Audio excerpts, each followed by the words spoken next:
Parfois, ce qui détruit réellement notre vie, ce n'est pas ce que nous laissons entrer, mais ce que nous refusons de laisser sortir.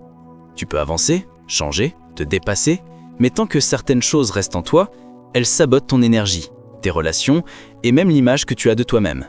Carl Jung disait que ce que vous ne rendez pas conscient vous revient sous forme de destin.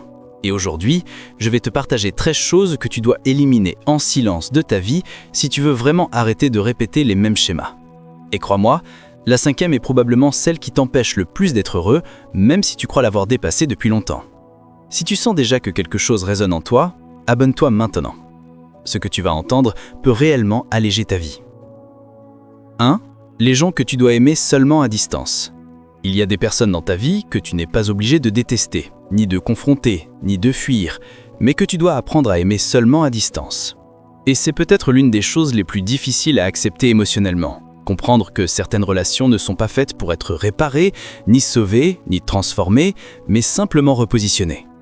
Il existe des gens qui comptent pour toi, mais qui te fatiguent intérieurement. Des gens que tu apprécies sincèrement, mais qui réveillent en toi des blessures que tu ne comprends pas encore. Des gens à qui tu tiens, mais qui t'empêchent de tenir debout. Tu ne peux pas leur expliquer, parce que toi-même tu ne sais pas très bien mettre des mots dessus. Tu ne veux pas les blesser, tu ne veux pas créer un conflit, tu ne veux pas être injuste. Alors tu restes, tu tolères, tu t'adaptes, tu ravales, tu fais comme si c'était normal. Mais ton corps le sait, ton intuition le sait, ton énergie le sait aussi. Et sans te rendre compte, tu commences à te réduire pour continuer à exister auprès de gens qui ne t'aident plus à grandir. Carl Jung disait que nous nous trahissons souvent au nom de l'amour parce qu'on confond la loyauté avec l'attachement. Et c'est exactement ce qui arrive ici. Tu continues de t'attacher à des personnes que tu ne dois plus garder près de toi. Aimer à distance, ce n'est pas abandonner. C'est reconnaître que tu n'es plus obligé d'être blessé pour prouver que tu es une bonne personne. C'est comprendre que tu peux tenir quelqu'un dans ton cœur tout en le tenant loin de ta vie quotidienne. C'est accepter que ta paix intérieure a besoin d'espace pour respirer. Tu n'as pas besoin d'explications longues, pas besoin de drame, pas besoin de justification. Tu peux simplement t'éloigner. En silence, sans haine, sans culpabilité. Parce qu'au fond, tu sais que rester te détruit un peu. Et partir te reconstruit beaucoup. Et parfois, c'est l'une des plus grandes preuves d'amour que tu peux te donner à toi-même. 2. La culpabilité inutile. Il y a une forme de culpabilité qui ne te fait pas grandir, qui ne te fait rien comprendre, qui ne te rapproche d'aucune vérité, et qui pourtant t'épuise comme si tu portais le poids du monde sur les épaules. Cette culpabilité inutile, tu l'as peut-être intégrée si tôt dans ta vie que tu crois encore qu'elle t'appartient. Mais en réalité, elle ne parle pas de toi.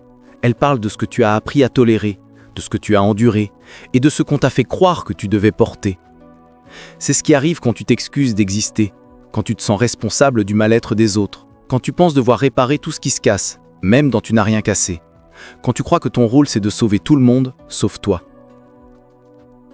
C'est une culpabilité qui te suit partout, même dans tes silences. Elle te fait douter de chaque choix, de chaque envie, de chaque limite que tu poses. Tu te demandes si tu es trop dur ou pas assez. Tu te demandes si tu fais mal, même quand tu fais juste. Et paradoxalement, plus tu essayes de faire au mieux, plus cette culpabilité se renforce, comme si elle s'était installée pour t'empêcher de vivre librement. Carl Jung expliquait que lorsque nous portons des charges émotionnelles qui ne nous appartiennent pas, elles finissent par devenir nos propres chaînes. Alors tu avances, mais attaché. Tu veux changer, mais tu te retiens. Tu veux respirer, mais tu te juges de vouloir simplement exister. La vérité, c'est que beaucoup de gens te demandent inconsciemment de te sentir coupable parce que cette culpabilité les arrange. Elle te rend prévisible, elle te rend conciliant, elle te rend plus simple à contrôler. Elle te fait douter de toi pendant qu'ils restent confortables dans leurs habitudes. Et toi, tu crois que c'est normal, que c'est de ta faute, que c'est toi qui dois faire un effort supplémentaire, un pas de plus, un silence de trop. Mais ce n'est pas ta responsabilité de te sacrifier pour maintenir l'équilibre émotionnel des autres. Tu as le droit de ne plus porter ce qui ne t'appartient pas. Tu as le droit de respirer sans t'excuser.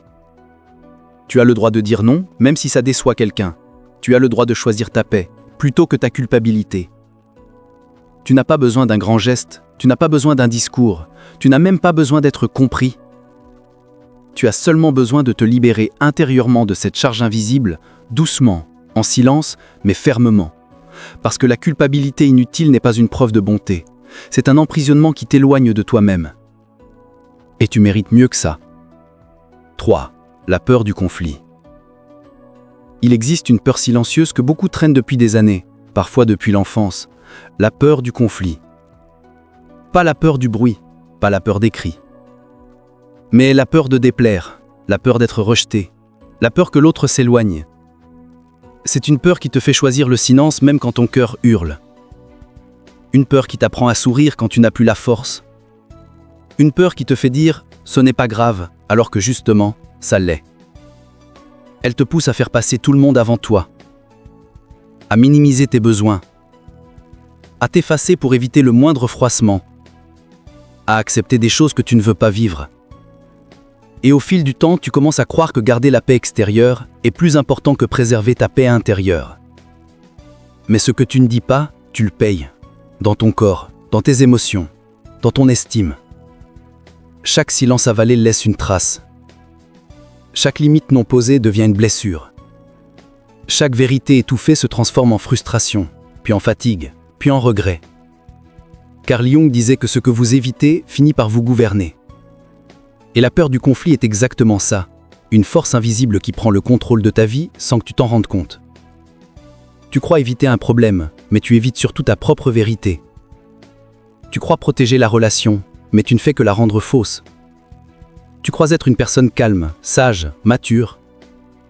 Mais en réalité, tu t'éloignes de toi-même à chaque concession forcée. La peur du conflit détruit lentement. Elle t'empêche d'être authentique. Elle te fait accepter l'inacceptable.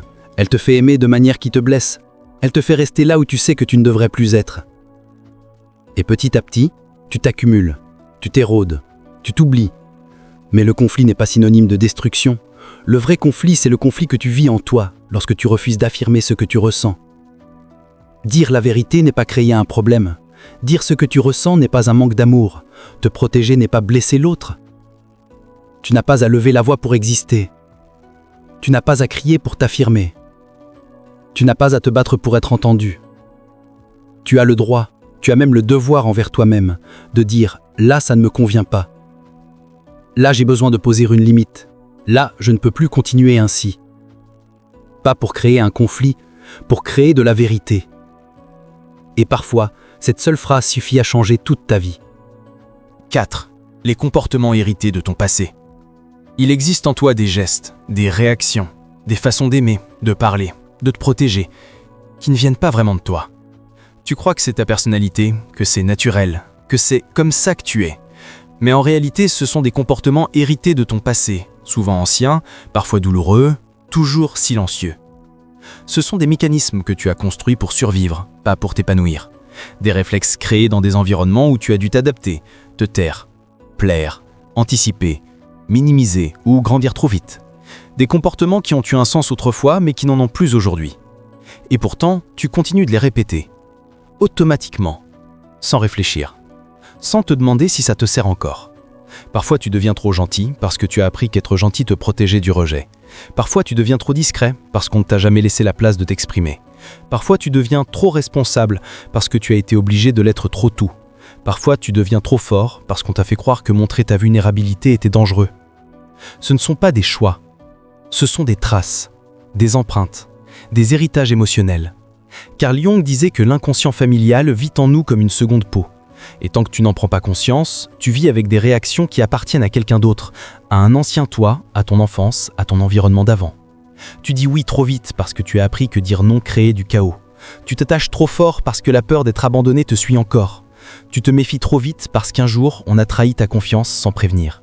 Tu te suradaptes parce que tu as été conditionné à croire que ta valeur dépendait de la satisfaction des autres. Et tu t'étonnes de répéter les mêmes schémas encore et encore. Mais comment pourrais-tu vivre différemment si les fondations mêmes de ton comportement ont été construites dans des circonstances qui n'existent plus? Ce n'est pas de ta faute, ce n'est pas de la faiblesse, ce n'est pas un manque de volonté. C'est simplement l'humain qui, pour se protéger, rejoue ce qui lui a permis de tenir debout un jour. Mais aujourd'hui, tu n'as plus besoin de survivre, tu as besoin de vivre. Tu as besoin de te demander, est-ce que cette manière de réagir me ressemble vraiment ou est-ce qu'elle appartient à mon passé? Ce simple questionnement peut transformer une vie. Parce qu'à partir du moment où tu observes un comportement, il cesse d'être automatique. Il redevient un choix. Et quand quelque chose redevient un choix, tu redeviens libre. 5. La peur d'être toi-même.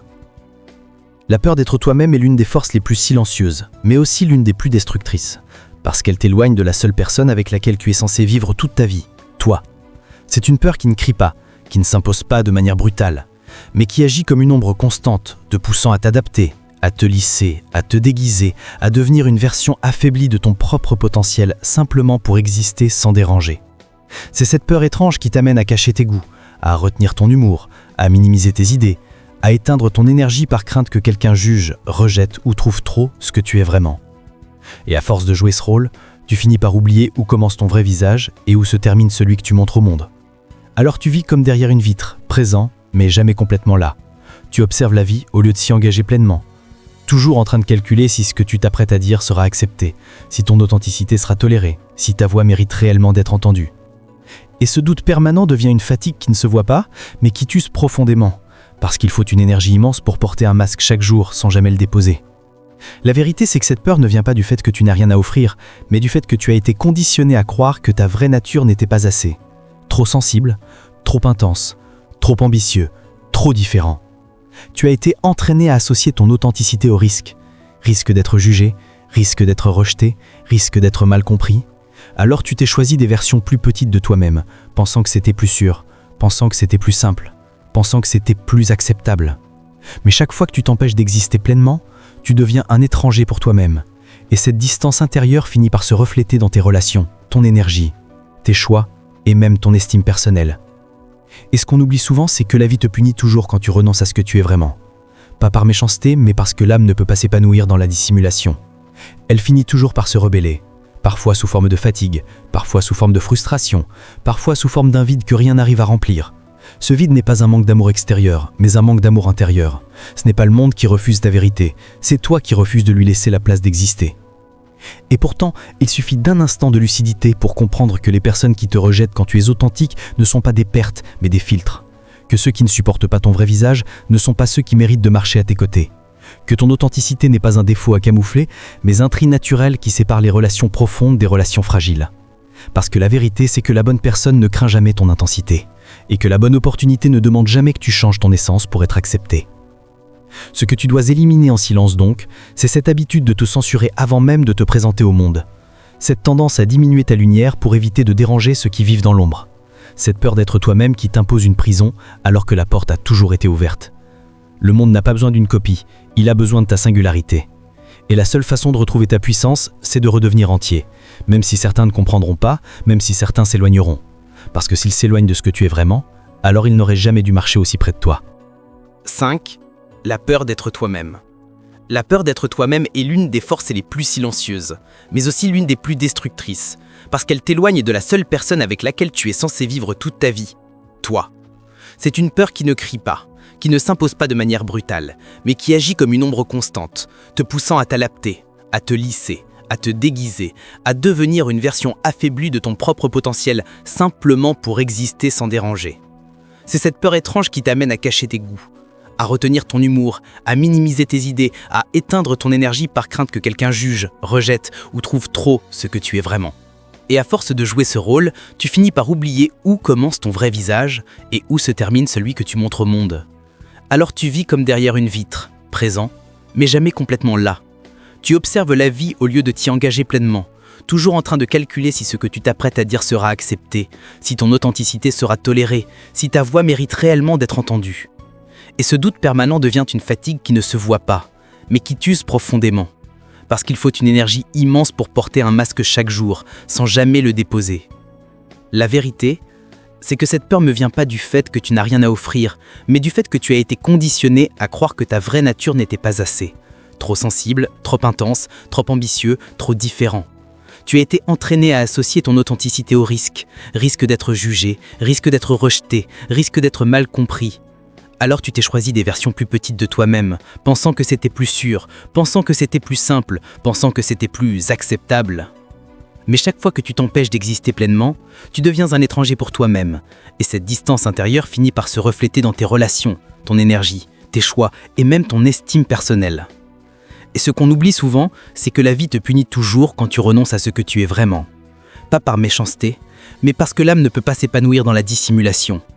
Elle finit toujours par se rebeller, Parfois sous forme de fatigue, parfois sous forme de frustration, parfois sous forme d'un vide que rien n'arrive à remplir. Ce vide n'est pas un manque d'amour extérieur, mais un manque d'amour intérieur. Ce n'est pas le monde qui refuse ta vérité, c'est toi qui refuses de lui laisser la place d'exister. Et pourtant, il suffit d'un instant de lucidité pour comprendre que les personnes qui te rejettent lorsque tu es authentique ne sont pas des pertes, mais des filtres, que ceux qui ne supportent pas ton vrai visage ne sont pas ceux qui méritent de marcher à tes côtés, que ton authenticité n'est pas un défaut à camoufler, mais un tri naturel qui sépare les relations profondes des relations fragiles. Parce que la vérité, c'est que la bonne personne ne craint jamais ton intensité, et que la bonne opportunité ne demande jamais que tu changes ton essence pour être accepté. Ce que tu dois éliminer en silence, c'est donc cette habitude de te censurer avant même de te présenter au monde. Cette tendance à diminuer ta lumière pour éviter de déranger ceux qui vivent dans l'ombre. Cette peur d'être toi-même qui t'impose une prison alors que la porte a toujours été ouverte. Le monde n'a pas besoin d'une copie, il a besoin de ta singularité. Et la seule façon de retrouver ta puissance, c'est de redevenir entier, même si certains ne comprendront pas, même si certains s'éloigneront. Parce que s'ils s'éloignent de ce que tu es vraiment, alors ils n'auraient jamais dû marcher aussi près de toi. 6. La version de toi que tu n'es plus. Il y a une version de toi qui essaye encore de survivre dans ton esprit. Une version ancienne, une version dépassée, une version que tu as parfois peur d'abandonner parce qu'elle te rassure, même si elle t'étouffe. Cette ancienne identité, tu la portes encore comme un vêtement trop serré, non pas parce qu'elle te correspond, mais parce qu'elle t'est familière. Et c'est peut-être l'une des choses les plus difficiles à éliminer en silence.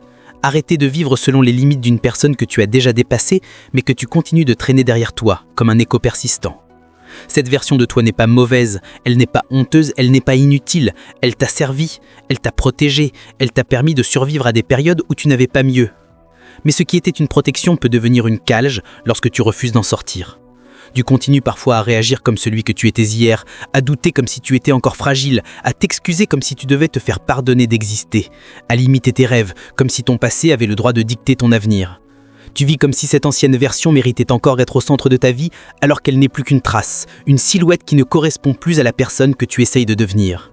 Et cette contradiction intérieure crée une tension invisible. Une partie de toi avance, mais une autre retient l'élan. Une partie de toi veut grandir, mais une autre a peur de perdre ce qui lui est familier. Une partie de toi aspire à plus, mais une autre refuse de s'éloigner de la zone où elle se sentait en sécurité, même si elle était malheureuse.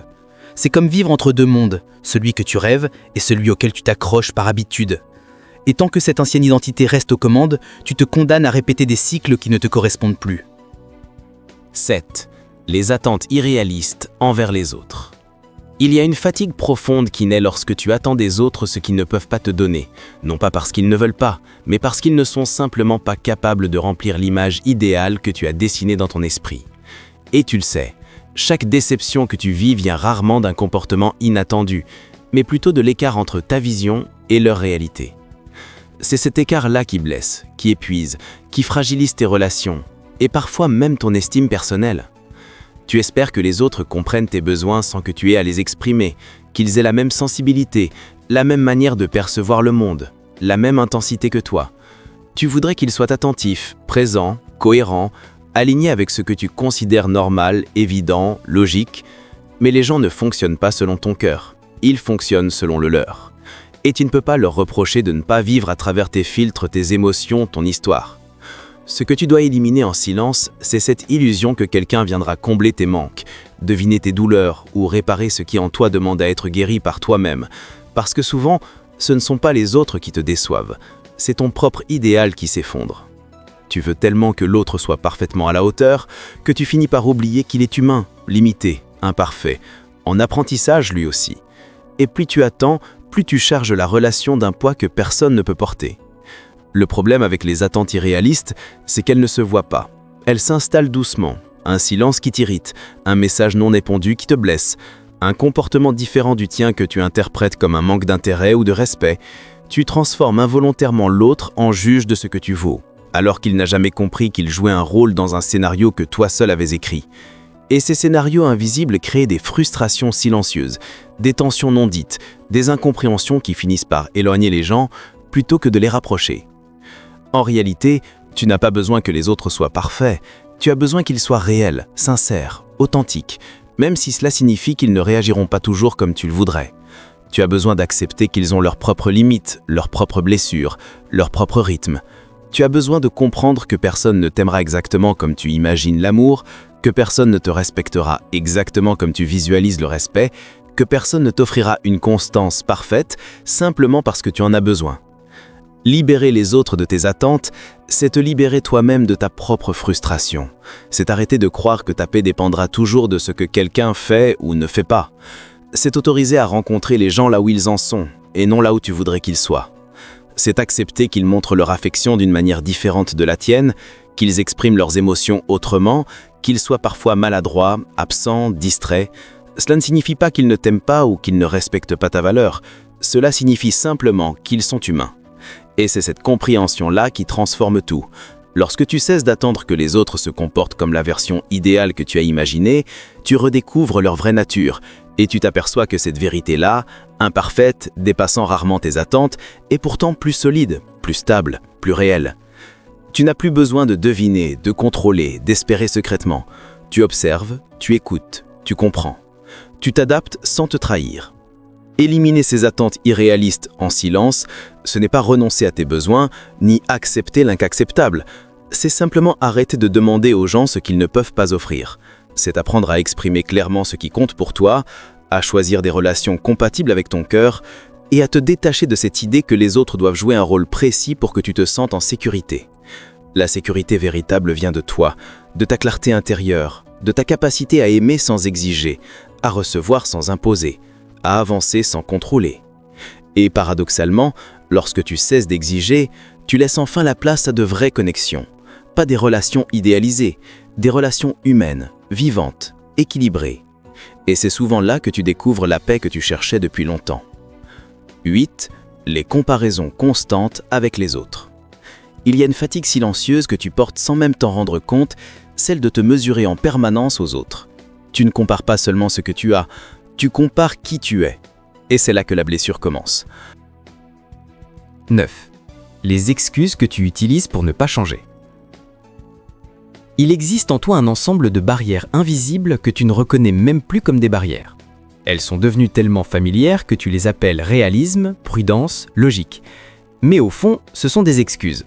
Des phrases que tu répètes pour ne pas affronter ce qui demande à être transformé. Tu ne le fais pas par faiblesse, tu le fais par protection. Parce que changer exige de regarder en face ce que tu évites depuis longtemps, et parfois, rester dans l'inconfort que tu connais te semble moins douloureux que d'explorer une liberté que tu n'as jamais vraiment touchée. Ces excuses, tu les connais déjà. Ce n'est pas le bon moment, je n'y arriverai pas, je suis comme ça, les choses finiront par s'arranger toutes seules.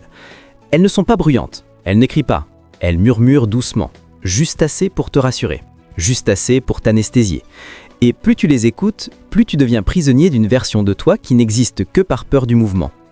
La vérité, c'est que tu ne manques ni d'intelligence, ni de force, ni de potentiel. Tu manques simplement de permission. La permission de devenir autre chose que ce que ton passé a façonné. La permission de t'autoriser une évolution que personne autour de toi n'a validée. La permission de dépasser les limites que tu as toi-même normalisées. Tu as tellement été habitué à t'adapter que tu as fini par croire que t'adapter était ta seule option. Et chaque fois que la vie t'invite à changer, tu te racontes une histoire qui te maintient exactement là où tu es. Tu te dis que tu as besoin d'attendre, que tu as besoin d'être prêt, que tu as besoin d'avoir confiance avant d'agir. Mais c'est l'inverse. La confiance vient après l'action, pas avant. Elle se construit dans le mouvement, pas dans l'attente. Et tant que tu cherches une certitude absolue, tu ne commenceras jamais. Tu attends un moment parfait qui n'existera jamais, des conditions idéales qui n'arriveront pas. La vie récompense ceux qui avancent malgré le doute, pas ceux qui attendent que le doute disparaisse pour avancer. Les excuses que tu utilises ne sont pas seulement des phrases, ce sont des murs. Des murs qui t'empêchent de devenir la personne que tu sens au fond de toi. Des murs qui protègent tes blessures mais étouffent aussi ta croissance. Et le plus difficile, c'est qu'ils sont construits avec tes propres mots. Ce n'est pas le monde qui t'empêche d'avancer, c'est la version de toi qui a peur de découvrir ce dont tu es réellement capable. Ce que tu dois éliminer en silence, c'est cette habitude cachée de te raconter que tu as besoin de plus pour commencer. Tu n'as pas besoin de plus, tu as besoin de moins. Moins d'excuses, moins d'histoires, moins de barrières inventées.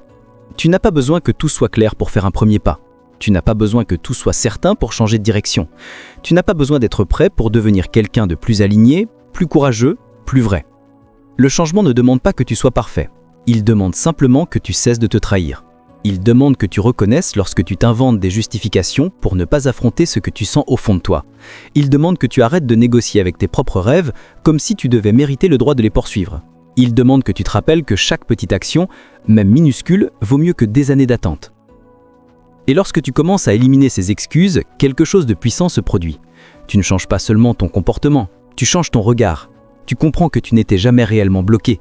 Tu étais juste attaché à une version de toi qui avait peur de ce dont tu es réellement capable. Et lorsque tu te détaches de cette version, une autre commence à émerger. Une version plus lucide, plus stable, plus courageuse. Et cette version, elle n'a pas besoin d'excuses. Elle avance, même doucement. Elle choisit, même avec hésitation. Elle progresse, même dans l'incertitude. C'est comme ça que le changement commence. Pas avec des promesses, mais avec une honnêteté brutale envers toi-même. Pas avec une motivation extrême, mais avec une simple décision. Pas en supprimant la peur, mais en refusant de la laisser commander ta vie. 10. Les objets, liens ou habitudes qui ne correspondent plus à ta vie actuelle. Il y a dans ta vie des choses que tu gardes sans trop savoir pourquoi. Des objets que tu n'utilises plus, des liens que tu ne ressens plus, des habitudes qui ne te ressemblent plus. Tu les laisses là par automatisme, par nostalgie, ou simplement parce que tu n'as jamais pris le temps de te demander s'ils appartenaient encore à ta réalité. Et pourtant, ce sont souvent ces petites choses silencieuses qui t'empêchent d'avancer, qui te retiennent au passé, qui brouillent ton chemin sans faire de bruit. Chaque objet que tu gardes au cas où, chaque relation que tu ne nourris plus mais que tu refuses de laisser partir, chaque habitude qui t'épuise mais que tu répètes par réflexe, tout ça occupe un espace précieux. Un espace que tu pourrais consacrer à la version de toi que tu deviens. Mais tant que tu continues de stocker ce qui appartient à des chapitres déjà terminés, tu te condamnes à vivre une vie qui n'est plus tout à fait la tienne. Carl Jung disait que l'inconscient aime s'attacher à ce qui est familier, même lorsque le familier nous fait souffrir. Et c'est exactement ce qui se passe ici. Tu gardes parfois des choses parce qu'elles te rassurent, même si elles te limitent. Tu t'accroches à des liens par loyauté, même si ton cœur n'y respire plus. Tu répètes des habitudes parce qu'elles structurent ton quotidien, même si elles étouffent ton potentiel. Ce n'est pas par faiblesse, c'est humain. Nous préférons souvent la sécurité d'un passé connu au vertige d'un futur incertain. Mais la vraie question, la seule qui compte, est-ce que ces choses te servent encore? Est-ce qu'elles soutiennent ton évolution ou est-ce qu'elles la ralentissent? Les objets que tu gardes sans raison sont parfois des symboles de ce que tu n'oses pas laisser derrière toi. Les liens qui n'ont plus de sens sont parfois les témoins d'une version ancienne de toi, une version que tu ne reconnais plus, mais que tu crains d'abandonner. Les habitudes que tu continues d'entretenir sont parfois des gestes hérités d'un temps où tu ne savais pas mieux faire. Ce que tu dois éliminer en silence, ce n'est pas seulement du trop. C'est tout ce qui te renvoie à une identité que tu n'habites plus. Parce que l'évolution, ce n'est pas seulement ajouter du nouveau, c'est aussi enlever ce qui bloque la place. C'est libérer ton espace mental, ton espace émotionnel, ton espace intérieur. C'est dire, cette version de moi était utile un jour, mais aujourd'hui je mérite mieux. Tu n'es pas obligé de tout jeter, de tout couper, de tout changer en un seul mouvement. Ce n'est pas une performance, c'est un ajustement, un réalignement, un retour vers toi. Et tu remarqueras quelque chose, chaque fois que tu laisses partir ce qui n'a plus de sa place, même un tout petit bétail, tu sens une légèreté discrète, comme une respiration plus profonde, une clarté nouvelle, une énergie qui revient. Ce n'est pas le monde qui s'allège, c'est toi. Plus tu laisses partir ce qui ne te correspond plus, plus tu attires ce qui te correspond enfin. C'est qu'une loi subtile mais implacable. On ne peut pas attirer une nouvelle vie avec les traces de l'ancienne. 11. Les responsabilités émotionnelles qui ne t'appartiennent pas. Tu dois apprendre à laisser derrière toi toutes ces responsabilités émotionnelles qui ne sont pas les tiennes, parce que tu n'es pas là pour porter le poids des tempêtes intérieures des autres, ni pour réparer des blessures qu'ils refusent d'affronter, ni pour devenir le refuge de ceux qui ne savent pas se protéger eux-mêmes. Et le jour où tu cesseras de porter ce fardeau qui ne t'a jamais appartenu, tu sentiras une liberté immense, comme si tu retrouvais enfin ton propre espace, ta propre énergie, ta propre vérité. Parce qu'aimer ne veut pas dire supporter l'insupportable, aimer ne veut pas dire s'oublier, aimer ne veut pas dire devenir le thérapeute, le sauveur ou le pilier émotionnel de personnes qui ne veulent pas grandir. Et c'est justement en posant cette limite que tu commenceras à te respecter vraiment. 12. Les vérités que tu refuses encore d'accepter. Il est temps de laisser aller toutes ces vérités que tu continues de fuir, celles qui te dérangent parce qu'elles t'obligent à grandir, à changer, à reconnaître que certaines choses ne reviendront plus, que certains liens sont morts depuis longtemps, que certaines versions de toi doivent disparaître pour que tu puisses enfin avancer. Et ces vérités, même si elles te font peur, même si elles te bousculent, même si elles brisent les illusions auxquelles tu t'accroches, sont les seules capables de t'ouvrir un passage vers une vie plus vraie, plus alignée, plus digne de la personne que tu deviens. Alors arrête de les repousser, arrête de te cacher derrière des plus tard ou des je ne suis pas prêt, parce que la liberté commence précisément à l'endroit où tu acceptes enfin de voir les choses comme elles sont, et non comme tu aimerais qu'elles soient. 13. Les liens que tu maintiens uniquement par peur de la solitude. Il est temps de couper ces liens que tu continues d'entretenir non pas par amour, ni par respect, ni par envie sincère d'avancer ensemble, mais uniquement par peur d'être seul, par crainte du silence, par besoin de remplir un vide que tu n'as jamais affronté. Car ces relations-là t'épuisent, t'alourdissent, t'éloignent de toi-même. Et tant que tu t'y accrocheras, tu resteras coincé dans des cycles qui n'ont plus rien à t'offrir. Comprends que la solitude n'est pas une punition, mais une étape, parfois même un passage sacré, un espace où tu te reconstruis, où tu te retrouves, où tu découvres enfin ce que tu veux vraiment. Alors arrête de garder des gens dans ta vie juste pour éviter le vide, parce qu'en vérité, ce vide-là n'a jamais été ton ennemi, il est ton point de départ. Au fond, éliminer ces 13 choses, ce n'est pas devenir dur, c'est enfin devenir vrai. C'est retirer ce qui t'épuise, ce qui te retient, ce qui ne te ressemble plus, c'est choisir ta paix avant tout, sans bruit, sans justification, juste pour respect pour toi-même. Rappelle-toi, ta vie change dès que tu retires ce qui l'alourdit. Merci d'avoir écouté jusqu'ici. Si tu veux continuer ce travail intérieur avec moi, abonne-toi. On se retrouve très bientôt pour une nouvelle vidéo.